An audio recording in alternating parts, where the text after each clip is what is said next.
Insurance professionals work hard every day to keep people safe, but as technology transforms the industry, how can insurers protect not only their clients, but also shield themselves from ever-changing cyber risks? My name is Elizabeth Blosfield, and I'm the host of the Insuring Cyber Podcast, a monthly look into how the world of cyber and the business of insurance are connected. Hi, everyone, and welcome back to the Insuring Cyber Podcast. Today on the podcast, we're talking about the ever-evolving world of AI regulation. I have two guests to share what's happening in the space and what insurers should be doing to stay compliant. I spoke first with Davey, Senior Vice President and Head of Product Innovation and Emerging Risk at Relm Insurance. She talked about updates to the United States AI Action Plan and what's happening at the federal as well as the state level in the US. We also spoke about how all of this compares to the EU's approach to AI governance and what insurers operating globally should know. Check out what she had to say. Hi, Claire. It's great to be speaking with you today. How are you doing? Yeah, very well, thanks. Thank you for having me. Pleasure to be here. Yeah, it's great to be speaking with you. Thanks for taking the time. I think this is an important topic with AI and some of the regulations that are going on in the US and also in the EU. So I'm looking forward to the conversation. But before we dive into some of the questions, I was wondering if you could give an overview of your background and some of the work that you do. Yeah, of course. So Davey, Head of Product Innovation and Emerging Risk at Relm. So what does that mean? I guess, I head up research and development of new and existing products that we offer for dislocated sectors, emerging technologies. And we develop those into risk solutions for clients, both for an insurance and reinsurance basis, and really try and keep tabs on what's going on out there in terms of regulation, but also technological advancement and market shifts with regards to these sort of emerging sectors like the space economy, AI, crypto, and I know we're going to talk about AI today. And for me, my background was in cyber insurance. So I have spent my career in the London market, London insurance market.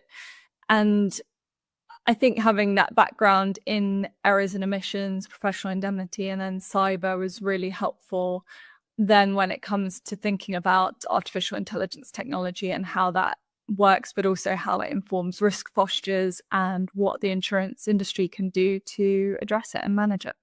Yeah, that's great. Well, thanks again for taking the time to be here. I know that you have a lot of expertise in this topic and you cover a lot of exciting areas, as you mentioned, the space economy and AI, like we're talking about today. And I know that there's been a lot of talk recently about the US government's AI action plan. So I was wondering if you could sort of break down some of the key elements that you see there and how it sort of differs from what's happening in the EU. The two different concepts in the sense that the AI action plan is more of a sort of pitch and a forward-looking goal, whereas in the EU, what we have with the AIA is more of a regulatory framework. And so they're trying to achieve slightly different things. From a US perspective, Trump's AI action plan is really to try and position the USA as a global leader in AI, not just AI innovation, but also in terms of building out its infrastructure. And he also makes a point in that document around diplomacy and security. So they really want to be, leading the globe in terms of all things AI and hope that that then has a positive impact in terms of growth for their economy. And I guess probably a closer analogy to that would be the UK's AI action plan, which was released in January 2025, which had a similar concept, trying to boost economic growth, and the UK's position through setting out some initiatives like AI growth zones, particularly focusing on infrastructure and also sort of data that could be sold to, increase the UK's position and finances, really. So those two items are quite similar. Yeah, that makes a lot of sense. And I know, at least in the US, there's been a lot more focus on this so far at the state level. And some US states are already sort of pushing their own AI regulations. So do you see those sort of state level rules as helping or possibly creating, more challenges for startups and innovation in the space? I understand why those states are creating their own regulatory frameworks in the absence of sort of federal direction. I think from a startup's perspective, regulation is always more difficult to navigate, because you don't have the resources internally or financially to be able to dedicate huge amounts of time to becoming experts on that particular regulation and also ensuring that you remain compliant with it. I think it's then additionally complicated for startups in the US if they have to try and navigate multiple different states worth of regulatory frameworks. And interestingly, linking back to your previous point around the AI action plan from the US, one of the comments in there was that they would actually try and move investment away from those states that have already sort of tried to impose regulation. So they're trying to incentivize deregulation. And so from a startup's perspective, yes, it is daunting. And there's also this uncertainty of, well, if I try and be compliant to this regulation this year, are there going to be others coming along that are going to impact my business model? I would, I guess, challenge that in the sense that if, to remove any form of regulation in the United States for AI is very helpful if you want your business to remain, or your technology just to remain used and deployed in the US. But what we're seeing is this is not going away across the globe, and all countries are going to come to the table with a regulatory framework. So, if the startup or scale up wants to be able to sell this technology internationally to international users, then they're going to have to sort of find a way to build a governance framework and compliance into their technology. Right. Yeah, that makes a lot of sense. And that's a good framework of, or I guess a good layout of some of the challenges that are going on right now with AI regulation, because as you mentioned, increased regulation can create a heavier burden for startups. But at the same time, it's tough, especially in the US with so many different regulations at the state level. So I'm curious if you think emerging AI rules will, create a heavier compliance burden for early stage startups, or could it perhaps level the playing field against some of these bigger tech players to have more of a uniform approach? Will it level the field? No is my answer to that question. I think ultimately the larger players have way more resources to dedicate to this. And so even if they're subject to the same regulations, they're going to come out ahead of the game compared to a startup. I think one of the additional challenges is that if there is uncertainty around the regulatory environment and a startup is trying to get external investment for their technology or for their business, if there seems to be regulatory risk out there, then investors may be less willing to commit funds because they are concerned that there won't be such a return on investment if there's regulatory actions, right? So that's a challenge unique to startups that probably the more established businesses, not to name names, have a pool of cash that they don't need to worry about those sorts of considerations. Yeah, that makes a lot of sense. And speaking of established players, I know we've spoken a lot so far in this conversation about startups, but in terms of the larger, more established insurance carriers in particular, how is AI regulation likely to affect them? Will they need to make some operational adjustments, or will it sort of fundamentally cause them to rethink some of their risk models? The insurers are already adopting AI in many contexts, right? So whether that's to analyze large data sets, it's chatbots on websites.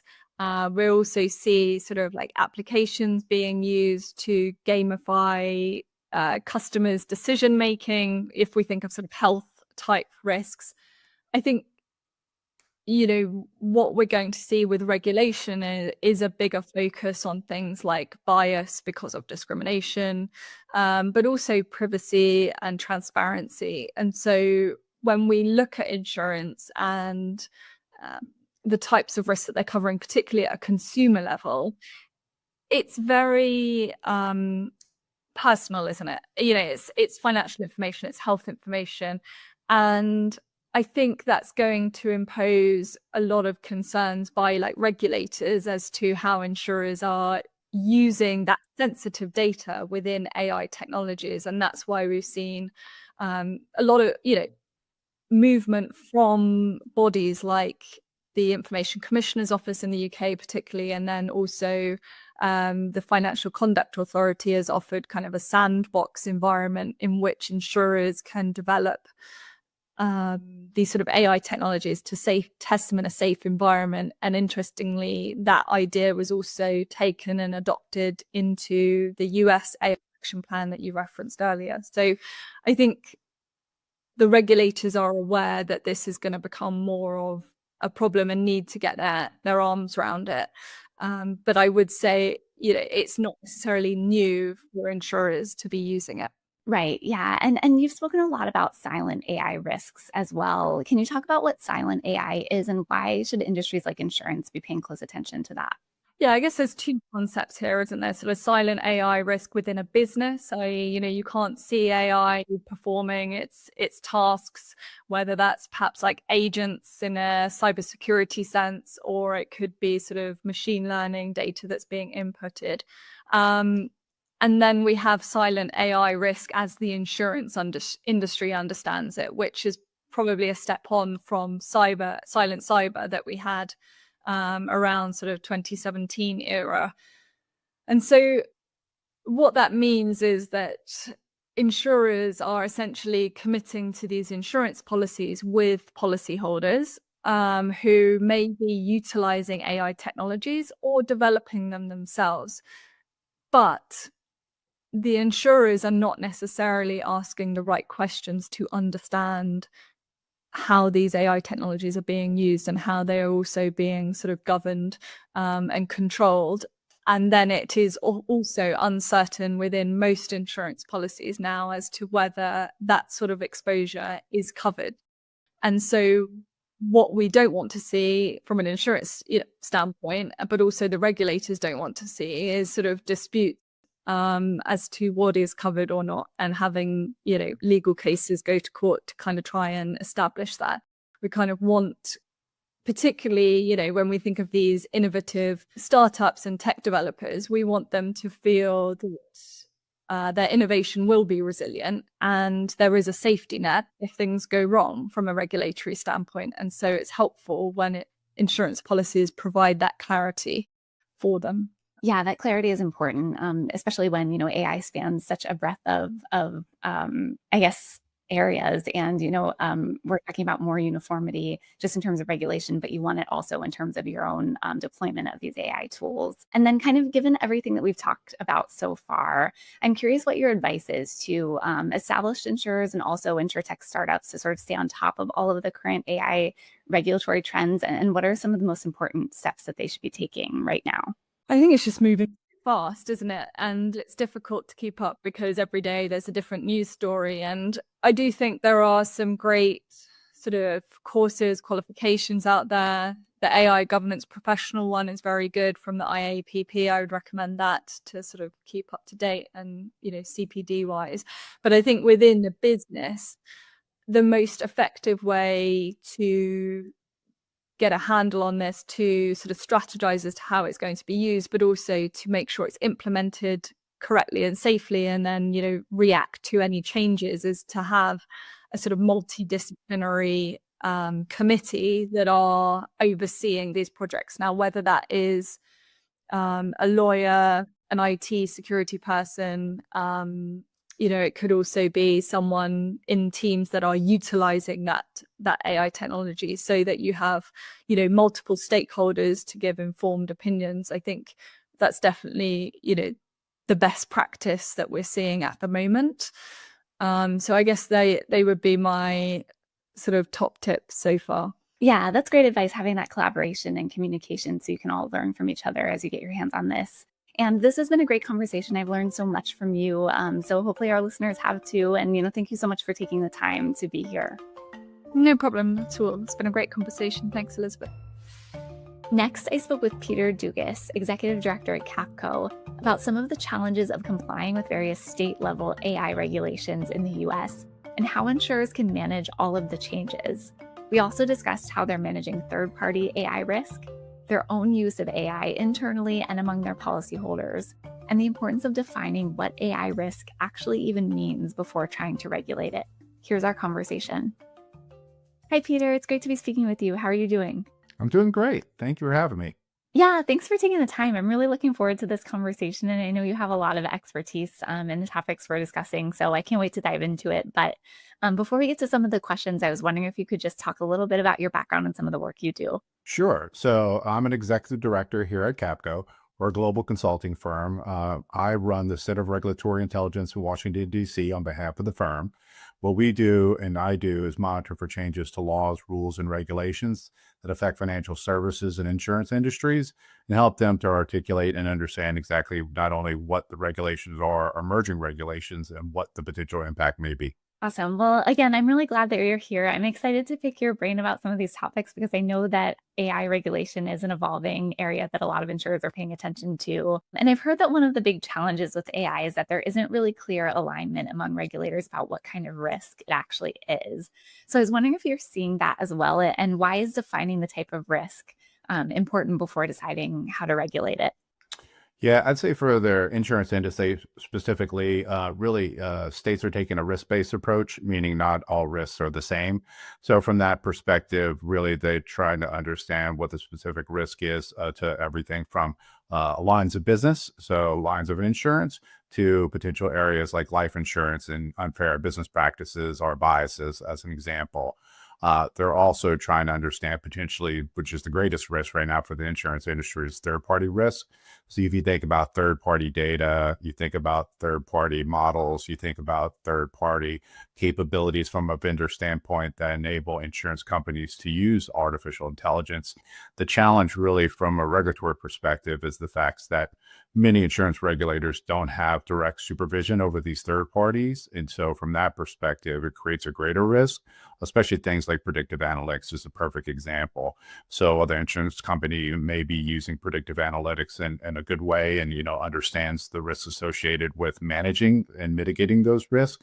When it comes to the regulation themselves, I think regulators are really trying to struggle with how they provide appropriate oversight. And in many forms, that comes down to the fact that an insurance company directly owns that risk. Yeah, and I'm glad that you brought up third-party risk management because that was one of my questions that I wanted to ask. But are there any other risk management strategies that are important for insurers to be aware of?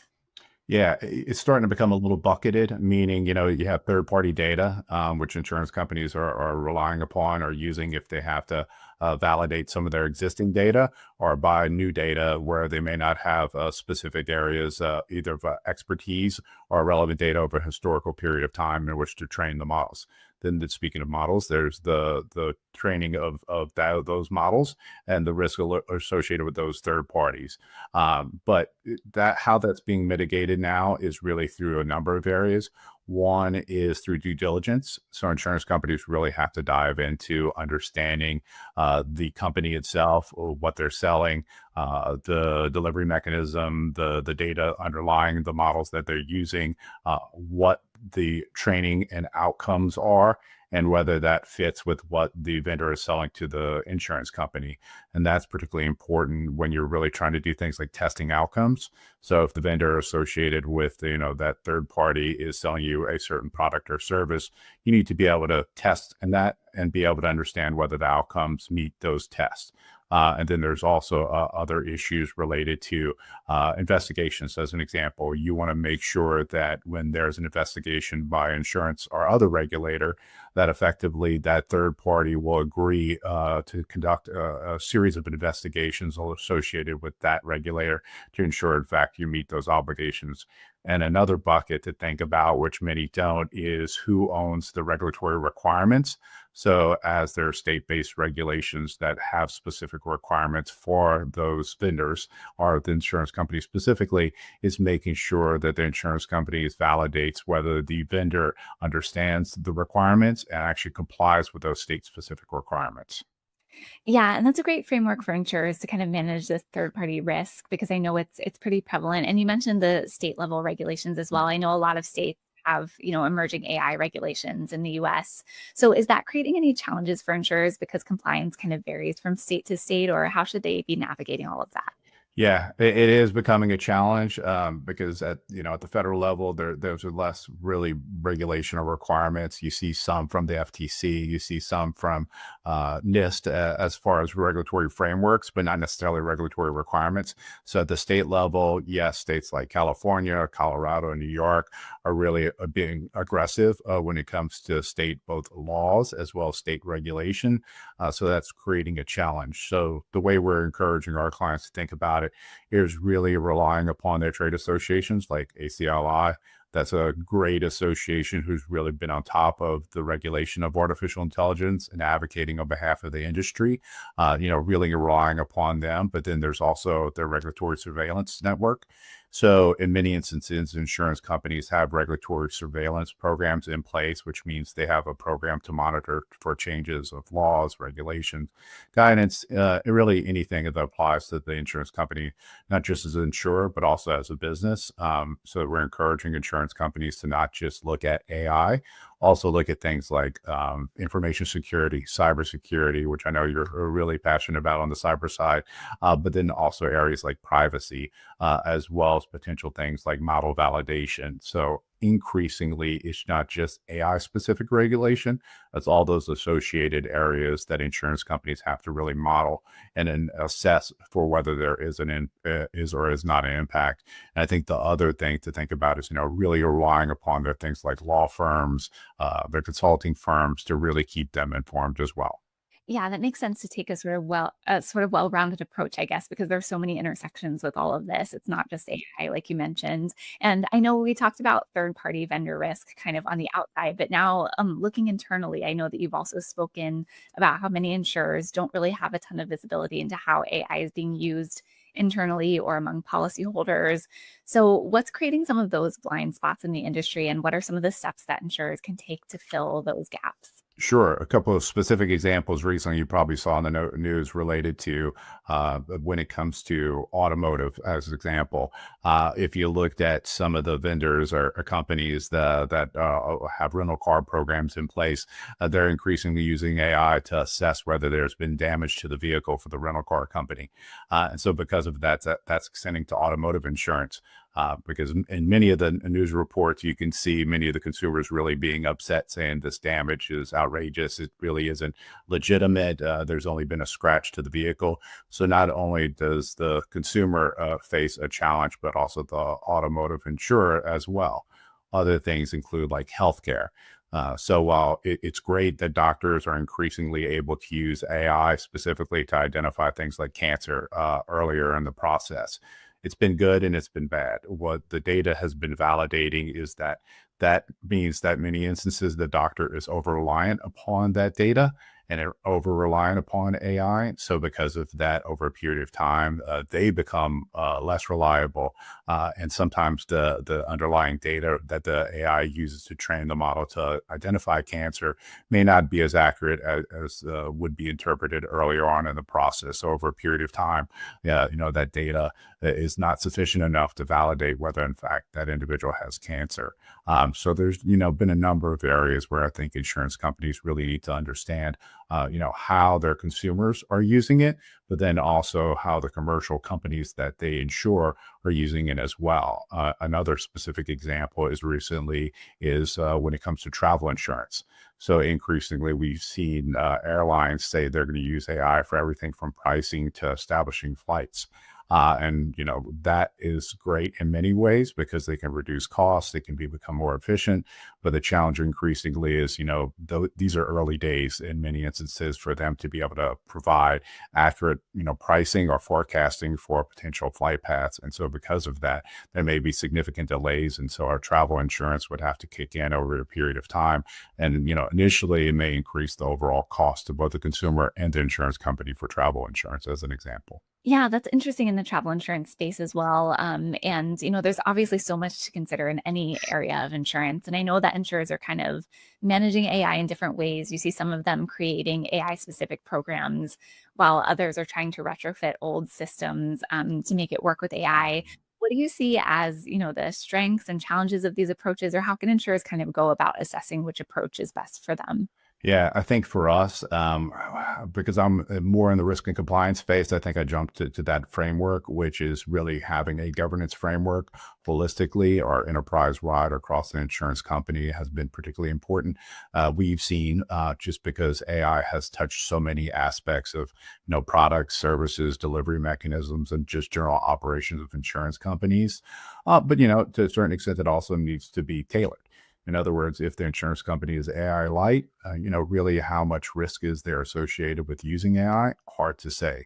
But I think to a certain extent, if they are using AI, it really needs to be well understood. It needs to have a very clear written governance program in place and has to have a written risk management framework, as well as controls in place, as well as appropriate audit structure to ensure that the insurance company is mitigating for those potential risks. Because increasingly, insurance commissioners and insurance departments are really starting to, closely scrutinize those operations. So from that perspective, we've seen the NAIC really come out with a model bulletin, which around 24 states have assumed. And from that perspective, that's likely only to grow over the next few years. And we're likely to see, in fact, probably more regulation. And we know the NAIC as well is looking at third-party risk management as an example. And we would likely see additional guidance being provided by those commissioners. Yeah, and we'll be watching closely and keeping an eye out for all of that. And this has been a great conversation. You've offered so much good insight for insurers to consider. And,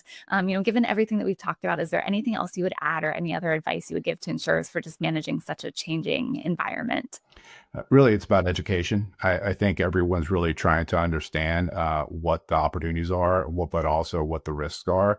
The biggest challenge we've seen is what we refer to as AI washing, which could take two forms. Either vendors really selling what is, unfortunately, what is vaporware. So not really selling AI, they're really selling automation. So insurance companies really need to do the appropriate due diligence in order to assess whether, in fact, the vendor is providing the service they're saying they provide. Because at the end of the day, again, the insurance company owns the risk. And I think the other one is really monitoring, as you indicated, for emerging state laws and regulations. I think there were over 1,200 bills in state legislatures that I just reviewed over the last several weeks. That doesn't mean necessarily all 1,200 bills will come to fruition and be passed into law. It's likely a much smaller percentage, but that does create risk. And as I indicated before, it's not just AI, it's cyber, privacy, and other areas that insurance companies really need to monitor. Yeah, well, it sounds like there's so much going on all the time, but thank you so much for taking so much time to break some of this down for us. And I really enjoyed this conversation. So thanks for speaking with me. Yeah, thanks, Elizabeth. It was great speaking with you as well. Well, that's it for this episode. Thanks so much to all of our guests and for everyone who tuned in. You can check out all of the Insuring Cyber Podcast's previous episodes at insurancejournal.tv or wherever you get your podcasts. And stay tuned for new episodes monthly. Talk to you next time.